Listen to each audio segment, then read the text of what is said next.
For any property investor to be successful, they need to make sure they're very well read on legislation, and in particular planning and licensing.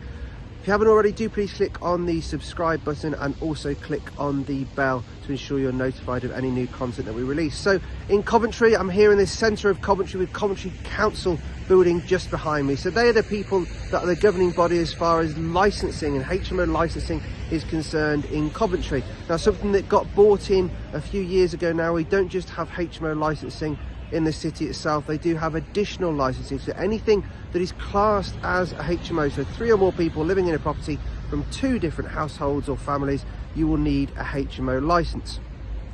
Now, with regards to licensing, one tip I will give you on this is there's something called the Coventry Landlord Accreditation Scheme that you need to enrol yourself into. It's a great day's training. You need to be making sure that you're keeping educated on legislation with this training course, and also you need to make sure you're registered to become accredited with the Coventry Landlord Accreditation Scheme.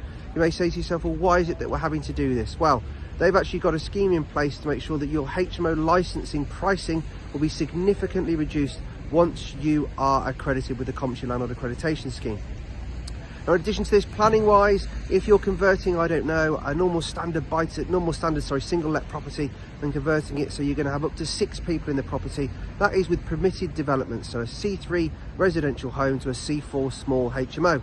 If you're planning on having 7 or more tenants, you will need to apply for planning permission, and this will be giving you sui generis, as is what it's called. So you'll need to make sure that you've got everything in line with what you need to be. So, you know, the impact of not having things in line with legislation, it could well along the line may well be not being able to insure a property, not being able to tenant a property, not being able to actually finance a property. So these are all very, very key things that you need to make sure you're well read on and that you're getting full guidance on. If we can be of any help at all, you've got the opportunity to have a free, private, confidential conversation with myself. If you look in the link below, you'll see that there is a link there where you can click and you can access my diary to book a free appointment with myself to make sure that we can give you some guidance where you need some on your particular property.